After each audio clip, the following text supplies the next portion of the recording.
नमस्कार दोस्तों, welcome back to Money Matters. बात करेंगे आज हैप्पीएस्ट माइंड लिमिटेड के ऊपर, कंपनी के ऊपर। पीछे भी काफ़ी वीडियोस आपके सामने प्रेजेंट किए हैं। लास्ट वीडियो जो हमने बात करी थी उसमें हमने एक लेवल की बात करी थी कि अगर स्टॉक 760 के नीचे चला गया, 760 के नीचे चला गया और उसके बाद में वापस ऊपर आना चाहता है तो हमें 825 की क्लोज चाहिए। क्या चाहिए? 825 की क्लोज चाहिए। अब 825 की क्लोज का हम वेट कर रहे हैं। अगर आप पिछले 1.5-2 महीने का डाटा देखना चाहें, इतना बड़ा कंसोलिडेशन पीरियड है, आज भी स्टॉक 817 के ऊपर चल रहा है, बट चेक करो 825 के ऊपर एक भी क्लोज नहीं आई है। और ये आप बात जानना चाहें तो इसके ओल्ड वीडियोस मैंने डिस्क्रिप्शन में डाल दिए हैं, आप जरूर देखिएगा। ये हमने बात करी थी और स्टॉक अभी भी 825 के ऊपर नहीं जा रहा। स्टॉक के यहां पर Q4 के रिजल्ट आ चुके हैं और Q4 के रिजल्ट काफी अच्छे रहे हैं, काफी जबरदस्त रिजल्ट रहे हैं, लेकिन आप स्टॉक प्राइस का मोमेंटम देखिए, कोई मोमेंटम यहां पे बनता हुआ नजर नहीं आ रहा। स्टॉक डाउन ट्रेंड में ही है और डाउन ट्रेंड अभी तक आप कंटिन्यूअस देख सकते हो, वो बना हुआ है, यहां पर किसी तरह का अप ट्रेंड नहीं है।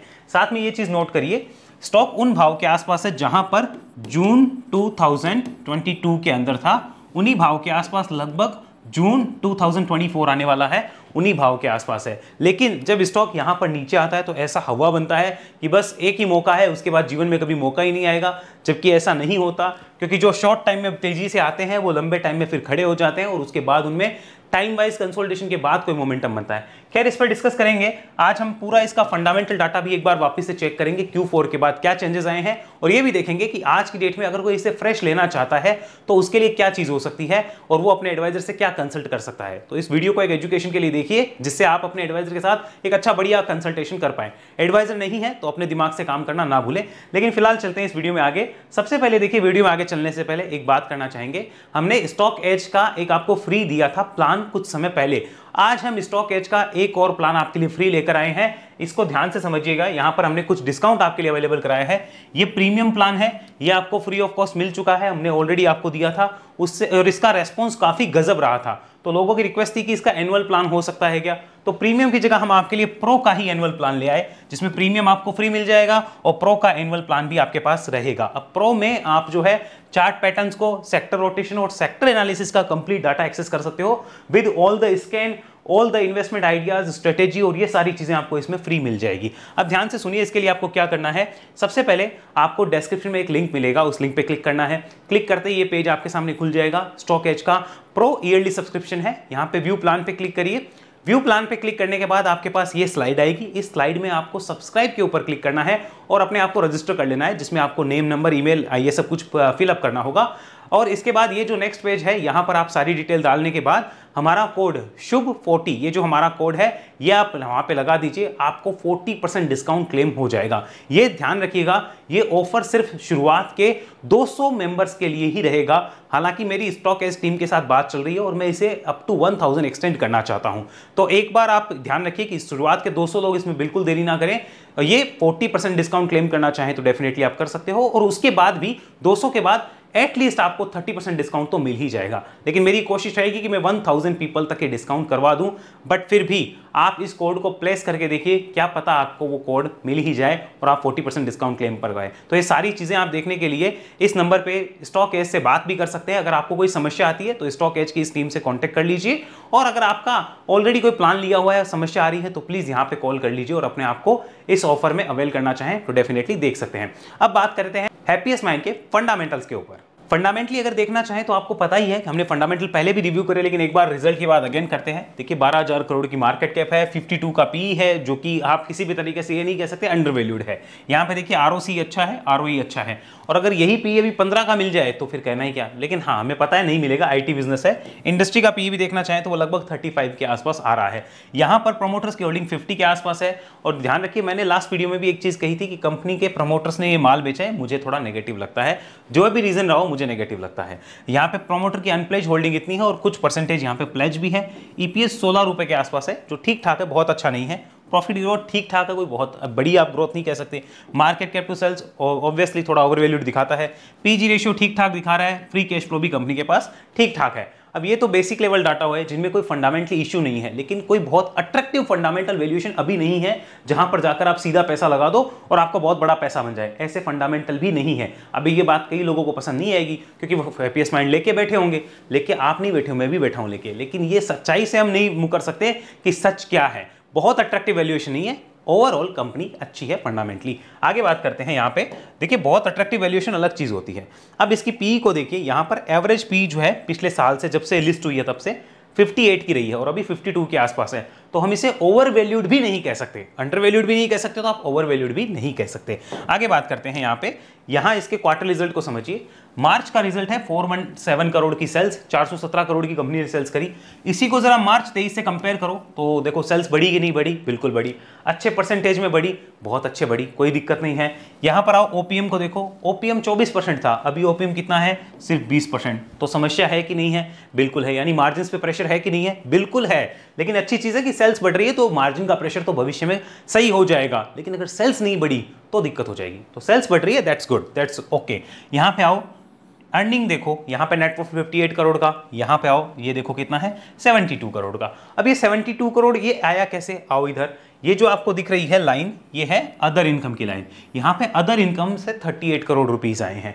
आप सब लोग सोच रहे थे कि बहुत गजब के रिजल्ट्स हैं, है ना, और ये मार्केट में रहा भी था बहुत गजब के, मैं भी मानता हूँ बहुत अच्छे रिजल्ट है, लेकिन ऑपरेशनल इनकम अच्छी होनी चाहिए आईटी बिजनेसेस के अंदर। अदर इनकम से आप कभी भी अपने ऑपरेशंस को रन नहीं कर सकते, अदर इनकम तो अदर ही है ना, ऑपरेशनल इनकम जो है वो मेन होती है। अगर ऑपरेशनल इनकम आप देखें तो 92 करोड़ थी, वो 83 करोड़ ही है आपकी सेल्स बढ़ने के बाद भी। सो दैट्स नॉट कि आप इसको बहुत अच्छे तरीके से पिक्चराइज करें कि कंपनी ने बहुत जबरदस्त रिटर्न्स दे दिए, बहुत जबरदस्त रिजल्ट्स दे दिए, ऐसा नहीं है भाई साहब। चीजों को समझो, 92 करोड़ और 83 करोड़, सेल्स बढ़ा, बहुत बढ़िया है, सेल्स बढ़ने में कोई दिक्कत नहीं है, लेकिन मार्जिन पे प्रेशर है और यही रीजन है कि कंपनी का स्टॉक उस तरीके से परफॉर्म नहीं कर पा रहा है। लेकिन क्या जिंदगी भर नहीं चलेगा, ऐसा है नहीं, ऐसा नहीं है, स्टॉक पॉजिटिव भी होगा, लेकिन अभी आपको ये समझना पड़ेगा कि आपके मार्जिन पे प्रेशर है, ये हमें ध्यान रखना है। आगे बात करते हैं, यहां से ईयरली पीएनएल को देखिए, इसकी पहले सेल्स ग्रोथ को आप समझिए और रीसेंट के 2 इयर्स की सेल्स ग्रोथ को आप समझिए। अगर 2022 और 23 की बात की जाए तो यहां पर मोर देन 25% की ग्रोथ थी, और अभी अगर आप देखेंगे तो वो 10% के लगभग की ग्रोथ भी नहीं आ रही है, मुश्किल से आ रही है। अगर आप प्रॉफिट देखना चाहें तो यहाँ पे प्रॉफिट की ग्रोथ को भी आप समझने की कोशिश करिए। पहले यहां से यहां तक की प्रॉफिट ग्रोथ परसेंटेज टर्म्स में देखिए और फिर यहां से यहां तक की देखिए। सिंपल ये समझिए, 12 ईपीएस का आपको पौने 16 हो गया, यानी 1575 का ईपीएस हो गया, और फिर वो 16.31 हुआ, तो यानी ईपीएस भी आपका कम बढ़ा। अच्छी चीज ये है, कंपनी प्रॉफिटेबल है, फंडामेंटली स्ट्रॉन्ग है, सब कुछ बढ़िया है, लेकिन चलना अलग चीज होती है, मार्केट उसको अलग तरीके से देखता है। अगर हम प्रमोटर होल्डिंग को ध्यान से देखें तो देखिए प्रमोटर ने यहाँ पे कुछ कुछ माल लगातार बेचा है। अब वो कुछ भी रीजन की वजह से बेचा हो, हमें ध्यान रखना है माल बिका है। अब वो माल कहाँ गया है, क्या एफआईआईज के पास गया, नहीं, एफआईआईज ने भी यहाँ से बेचा है। डीआईएस के पास गया, डीआईएस के पास तो बहुत कम है। अब आप डीआईएस का पीछे का डाटा देखिए, डीआईएस ने यहाँ पे कोई बड़ी एंट्री अभी तक करी नहीं, अब उन्होंने पिछले कुछ समय से एंट्री चालू करी है। डीआईएस यहाँ पे माल ले रहे हैं, ये समझना होगा। क्या एक बार में पूरा ले रहे होंगे, ये नहीं होता है, वो धीरे धीरे लेते हैं। यहाँ पे पब्लिक को देखिए, पब्लिक की होल्डिंग कैसे बढ़ रही है आपको पता लगेगा, और लगभग शेयर होल्डर्स जो है वो भी आप देख सकते हो, पिछले क्वार्टर से अभी शेयर होल्डर्स थोड़े कम हो चुके हैं। यहां पे हमें ये भी नोटिस करना होगा। अब क्लियरली हम चार्ट पे बात करते हैं कि अभी की डेट की सिचुएशंस क्या है और मुझे क्या लगता है अभी लेवल कौन सा इंपॉर्टेंट है और किस लेवल के ऊपर हैप्पीएस्ट माइंड में एक तेजी आ सकती है। लेट्स डू चार्ट पे चर्चा।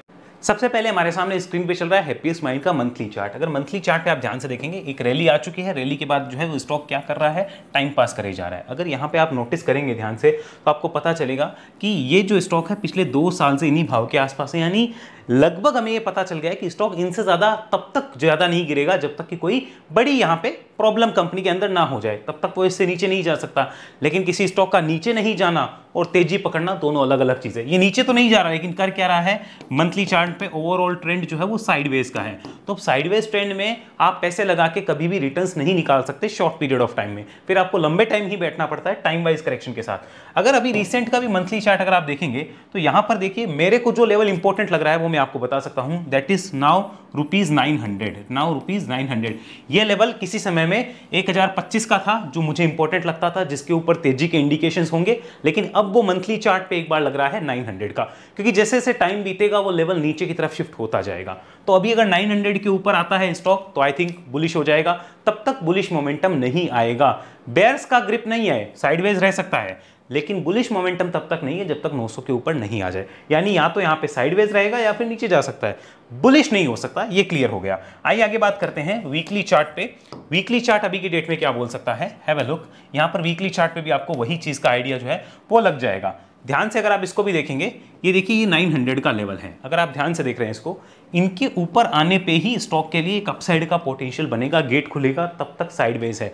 रीसेंट का भी ट्रेंड अगर आप समझना चाहें तो यहां पर इसको ऐसे देखिए, थोड़ा सा इसको हम जूम करते हैं, लुक एट दिस, इसको आप ध्यान से देखिए, स्टॉक 840 रुपए के ऊपर भी सस्टेन नहीं कर पा रहा है, ये भी आपके ध्यान में होना चाहिए। साइडवेज ट्रेंड के अंदर है, कोई बड़ा ट्रेंड यहां पे नहीं बन रहा, हम अभी ट्रेंड की बात कर रहे हैं, तो हमें ये आइडिया लग जा रहे हैं कि स्टॉक के लिए फिलहाल ट्रेंड नहीं है, उस ट्रेंड के लिए 900 के ऊपर आना बहुत जरूरी है, तब तक साइडवेज है। अगर इसको मैं डेली पे कन्वर्ट करके आपको दिखाऊं, look at this, this is daily chart with 200 दिन मूविंग एवरेज, और ये भी अगर आप ध्यान से देखना चाहें तो आपको आइडिया लगेगा कि स्टॉक इसके ऊपर सस्टेन नहीं कर रहा, यहीं से रेजिस्टेंस बना बना के नीचे आए जा रहा है, और ये लेवल अभी करीब 860 के आसपास आ रहा है। तो अगर आप 900 के ऊपर आ जाते हो तो वो हमारे लिए तीनों तरीके से कंफर्मेशन हो जाएगा कि आप तेजी में जाओगे, तब तक आपका ट्रेंड साइडवेज ही रहने वाला है। ये चार्ट साफ साफ चीख के बोल रहा है, इसमें ज्यादा दिमाग लगाने की आवश्यकता ही नहीं है।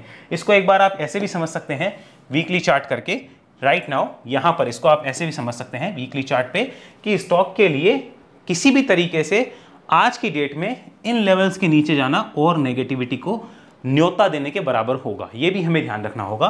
तो यहां पर क्या कोई स्विंग ट्रेडिंग अपॉर्चुनिटी बन सकती है क्या? सबसे पहले हम उसकी बात करते हैं, क्या कोई स्विंग ट्रेडिंग अपॉर्चुनिटी बन सकती है? Answer is no. Only above, वो हमें देखनी होगी, ओनली अबव ₹900, वो 900 के ऊपर आएगा तब हम सोचेंगे। मैं अभी बता सकता हूं आपको, 900 के ऊपर आए तो शायद 825 का सपोर्ट हो जाएगा और उसके साथ एक स्विंग बनेगा जिसके अंदर एक अच्छे लेवल्स आएंगे, वो मैं आगे बात कर लेंगे किसी वीडियो में, लेकिन स्विंग 900 के अबव है, अभी नहीं है।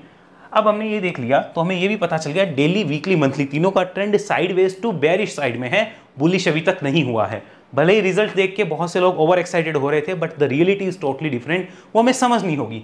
ये कंपनी बेकार नहीं है, इसको भी चलना है, लेकिन समय आता है तब चलता है, लेवल्स काम करते हैं। पिछले 2 साल से किसी ने सोचिए यहां से आए इतना सम हो जाते, ऐसे करा होगा, ओहो अब भाग गया, अब मौका नहीं मिलेगा, ऐसा होगा। कई लोग तो ऐसे ऐसे डायलॉग मानते हैं, 7 जन्म में ऐसा मौका एक बार आता है। कल मैंने एक वीडियो देखा, उस पर ऐसा थंबनेल था, 7 जन्म में ऐसा मौका एक बार आता है। मतलब क्या बकवास करते हैं लोग, और उन वीडियोस को बहुत ज़्यादा लोग देखते हैं, तो हंसी भी आती है हमें कि लोग पैसा क्यों नहीं कमाते, वो समझ आता है। यहाँ देखिए अब इस चीज़ को ये भी समझने की कोशिश करिएगा कि अभी जिसके पास ऑलरेडी होल्डिंग में होगा, देखिए मान लीजिए कोई ऑलरेडी होल्डिंग में लेके बैठा है, कहाँ से? ऊपर से लेके बैठा है, यहाँ से, तो वो अभी क्या कर सकता है? कुछ नहीं कर सकता। 2 ही ऑप्शन है कि या तो आपके पास कोई दूसरा अल्टरनेट है जो कि हैप्पीएस्ट माइंड का आपका पैसा रिकवर करा दे, तो वहां शिफ्ट हुआ जा सकता है अपने एडवाइजर से पूछ के।